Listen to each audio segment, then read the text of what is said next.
Let's get into it.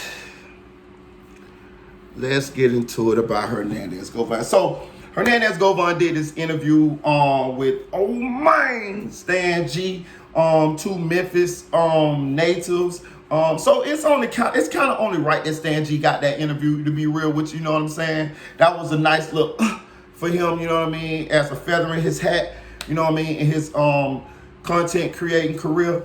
And hopefully that shoot him, you know what I mean, down the path that he want to go to success in this arena. Now, we all know Hernandez Govan is allegedly the mastermind of the young Dolph murder.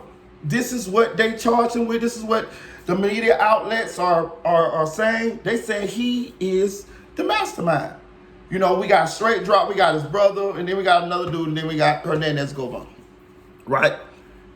Hernandez Govan was given a bond. Like, it's strange. Like, okay, put it this way. Let me walk y'all through a little bit of how this thing started. So when Hernandez Govan was the last one, if I'm not mistaken, to get arrested. And when he got arrested, they arrested and said that he was the mastermind. Number one question, how do they know he the mastermind? Who told on him? Who told that he the mastermind? We know Straight Drop brother telling. We done got video of him straight up in the courtroom telling. You know what I'm saying? Now, I never heard him say that Hernandez Govan was the mastermind. So how did Hernandez Govan get arrested with the title the mastermind? That means somebody told something. I don't give a damn what you say. Somebody told something. Somebody told something, or they got some type of correspondence that's making them think or assume or believe that he is the mastermind. Maybe if they got some correspondence with him planning the shit out and giving the orders, they figure like he the mastermind. I don't know. But either that or somebody telling them the most simplest answer, here's somebody telling it. Know what I mean? Somebody telling. If you ask me, somebody telling. Now, question. Who told on him? Who told on him? If you know who told on him, or who you think you know who told on him, get in the comment section and we can keyboard wall in there, because I'm finna get in the comment section on this one, because these are some questions that I have. You know, and some of y'all is from Memphis. Shout out to Memphis. And I want y'all to, or some of y'all are just familiar with a lot of this stuff, and I want y'all to get in the comment section. We're going to have a little debate in the comment section. You know what I'm saying? We're going to keep it respectable. We're going to talk about it. So he strolls into, when he gets arrested, he strolls into court with the same lawyer that Yo Gotti had defend him on a previous case, right? So automatically everybody like, CMG really did do this.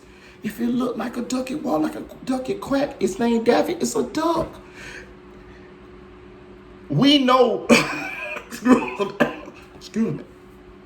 We know that Dolph done had attempts on his life, and we know that in both situations it was people from CMG that Dolph got into it with, right? Okay, right? Now, when Dolph is actually murdered, the people that they arrest for it is CMG affiliates. Now, I know everybody can say, man, hey, man, Memphis small, everybody's some kid, everybody know everybody. That could be true. But I'm just telling you how this thing looks. Just, we going somewhere here. Just follow me now. Now, follow me, roll, stroll, follow me now. Now. He strolls into court with a CMG attorney. How was CPN, what do you call it? Cocaine music. What's the name? Attorney. High power. Big time. Right? For all we know, Hernandez Govan is just a street guy. Now, I'm not saying he ain't got no money, because we heard it, you know what I mean? Like, he been out there for a while, and, you know, he done rubbed shoulders with some money, so most likely he one of them upper echelon street dudes, you know what I'm saying? He ain't just the peon dude standing on the corner. No, facts, I don't believe that. So he one of them big dog street dudes, you know what I mean? He probably playing with a little son, I don't know, allegedly. Now, but we just don't understand how he could have walked in there with that lawyer. Him walking in there with that lawyer looked crazy. It made it look like, hey, boy, CMG, hey, it is what we think it is. He went on and tried to get bonds. They wouldn't give him no bond, nothing like that. So it went on for a while. He ended up switching lawyers to an even more high-power lawyer, but the lawyer is out of another state. But he big time. He big dog. know what I'm talking about? He a shark. He one of them, like, you know what I'm talking about? Like Johnny Cochran level type. You know what I'm saying? Straight up. This lawyer here costs hundreds of thousands of dollars. Where he get the money to pay this lawyer, and why did he switch from the first lawyer? Right after he switched to the new lawyer, he get a bond. The mastermind gets a bond. The mastermind gets a bond. The peons, the ones who did it, they don't get a bond. How? You is the mastermind. So they say, allegedly. How you get a bond, but the ones under you don't get a bond? You should have been the last motherfucker to get a bond. But hold on. Not only do we get a bond, it comes out that the family of Dolph okayed the bond. They was cool with it. Yeah, let it mind. Why would them being the people, the family of the victim, give the alleged mastermind of said murder of their loved one leniency and say, yeah, let him out on bond? What? So right then, people begin to speculate that the reason why they okay with the bond is because he has agreed to divulge something and the family is cool with it, because if he gonna talk, then yeah, we'll give him that. Because we want justice for our loved one, right? Now this math ain't really mathing because he the mastermind. So they say. So how do he get a bond? How do he get a bond? He the mastermind, and the people who alleged to he have hired to do said crime, they don't get no bond. He just as guilty as them. He more guilty because he the one who told him to do it. He facilitated. Let y'all tell it. That's why I keep saying allegedly, because I don't know. It's some shit going on here. We're going to talk about it. So he gets out. Not only do he get out, he been sliding like he just got a get out of jail free card. He all at the mall. He, you know what I'm talking about, going out of state. He ain't reporting where he go to the PO. He ain't telling them where he go. He's showing up in court in dope boy gear jerseys and throwbacks and Jordans and no slacks, no suit, no tie, no vest, no nothing. I'm talking about he talking to the judge like that's his homegirl up in there. What's going on here? This man is not appreciating the privilege that he has to be out on a first-degree murder. That's first-degree murder. How? How come we don't see no sweat coming off his brows? How come we don't see no big vein popping out his forehead? How come he don't even got enough respect for what's going on to show up in court with a dress shirt on with some slacks with some nice little designer hard bottoms or something? He walked in that motherfucker like he don't give a damn. Now I know one could say that maybe he just hard like that. He just hard like they done been through it, you know, whatever. Maybe so. Maybe so. But to me, it looking like he don't even got a care in the world. Like he ain't worried about nothing. And hey, now, word comes out that he doing interviews. So you on trial, well, you finna be going to trial for first-degree murder of young Dolph. Not Pookie, not Ray Ray, not John, young Dolph. The king of Memphis. And you do an interview talking about the case? The cookie shop, but none of that goofy shit. What's you and Black Youngster relationship? Man, I don't rap. I ain't never met no motherfucking Black Youngster day in my life. Oh man, that's crazy. Out to him though, you know what I'm saying? But nah, I don't know. I don't know, bro. Alright, was you on the crime scene? I'm just gonna say it like that, what the blog was saying. Uh, is Ron James your uncle? For real, Jake. For real, man. Alright, man. I'm trying to get into all the Man, rhetoric, take. you know what I mean? I'm here, man. All the rhetoric. You understand? Alright, what's your relationship with CMG? Man, I ain't got no comment on this shit. I feel you. I feel you. I can't. You know, bro. You know, I still got an open case, bro. You know what I'm saying? Yeah, it's a lot of shit that I can't speak on. All respect to you, you know what I'm saying? You know, and if you from the streets, you know what I'm saying, you know, you understand that. I'm sure hopefully you can respect it too. Yeah. Alright, let's get to some more meat and potatoes, man. Everybody saying that you know Raven from the cookie shop, from Makita's Cookie.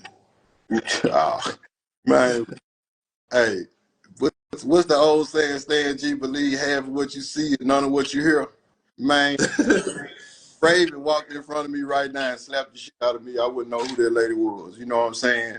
You know, nah, I ain't So never. all the bloggers out there, they Shout out to Stan G for pulling that one out for us.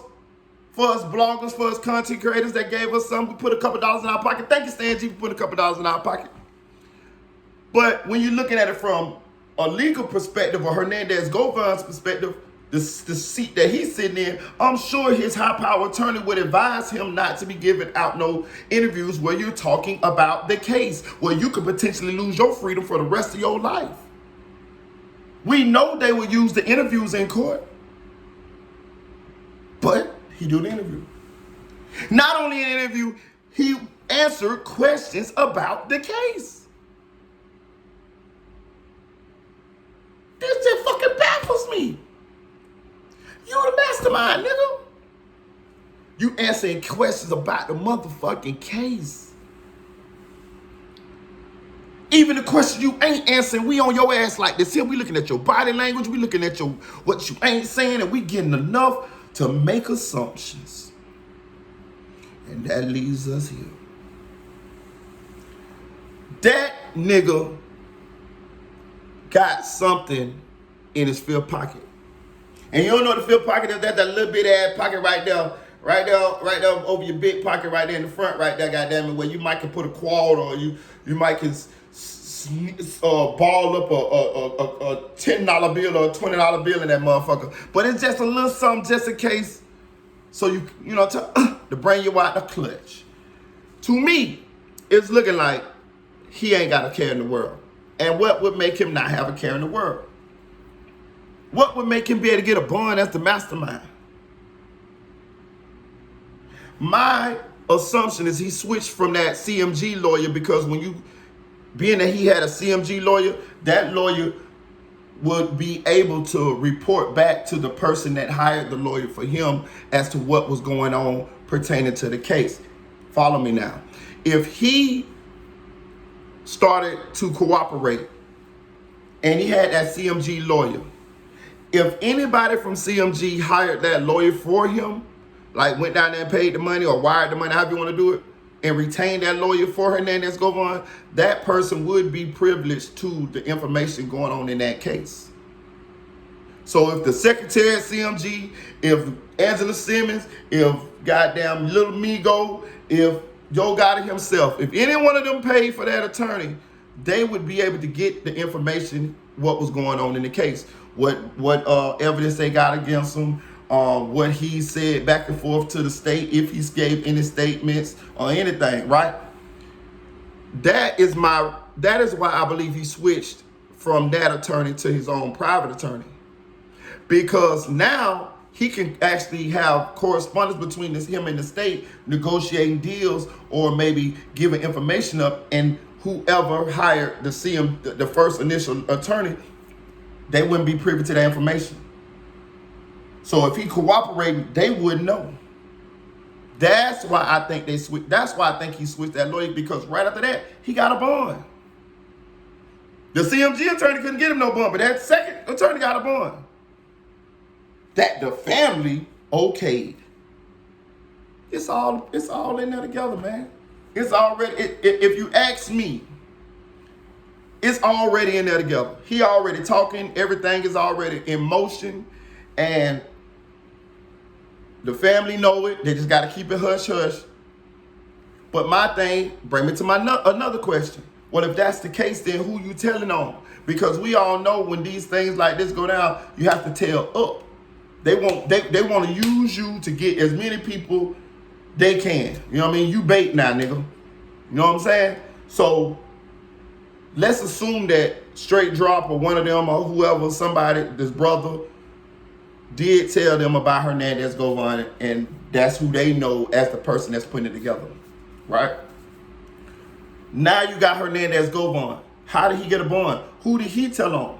We saw they picked up Big Juke, but they ain't have enough to hold him, so they end up letting him out, right? Did he tell on Big Juke? I mean, the easy answer right in front of us would be yeah.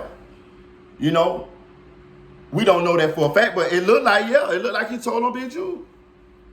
Because right after he got locked up, they picked up Big Juke. Now, he doing interviews now. Another signal like, man, hey, bro, I'm good, I chill. I want to see what happens going forward. I want to see, with the death of Big Juke, do Hernandez Govan end up being the one who gonna go down for this? Know what I'm saying? Now, if he do go down for this solo, along with the other people that's alleged to have done this, then what was all the privileges before he was convicted? See what I'm saying? It looked like it's something going on behind closed doors, man. For him to have gotten these privileges that's kind of unprecedented for somebody that's on being charged with first-degree murder. This don't happen all the time. It happens. You know what I mean? It happens. People get out on bonds for first-degree murder. But with this one being this high profile, something going on, man. Something going on. And the way Hernandez Govan is conducting himself is suspicious to me.